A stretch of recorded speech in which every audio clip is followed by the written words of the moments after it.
Now that we've set up our password and logged into the site editor, let's quickly tour the interface. We highly recommend using Google Chrome as your browser for editing, as it's far superior to other browsers when it comes to using online applications like this. One thing to note is that your interface may not look exactly the same as mine. It's possible for you to have more or less menus depending on the site design and the editor settings. On the left side, we have a variety of menus that control specific elements of your site. These options control big site-wide changes such as the creation of new pages or blog settings. On my site here, my left menu presents store and blog options, but this menu may not exist at all depending on your site settings. Along the top, we have a couple of options that you'll need to know. First of all, we have a drop-down.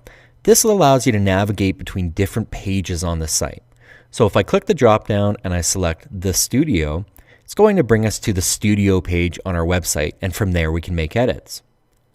We can also select an individual device and edit that layout.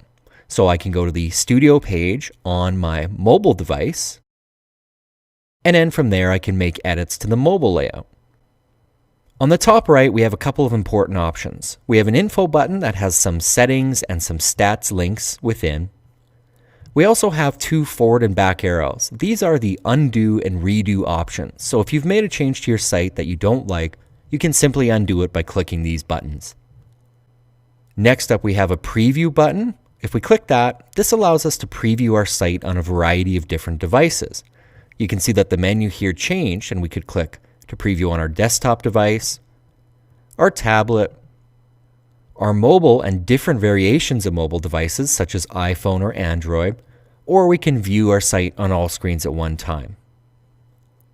To exit the preview mode, we just need to click back to editor. Another button on the top bar is the republish button. Basically what this is going to do is push any changes that you've made to your site live on the web. So you can make as many edits as you want to the site and nobody's going to know until you republish the site. When you're happy with those changes, just click the republish button. You're going to see this box appear, and once it's done republishing, all your changes will be live on the web.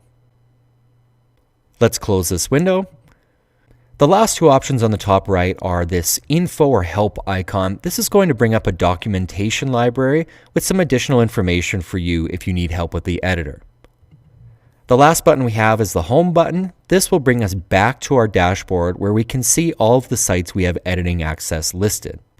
I currently only have access to one site, so it's the only one listed here. Let's jump back into the editor. And that's a quick look at our interface. In our next video, let's talk about how to edit specific elements on the site like text and images.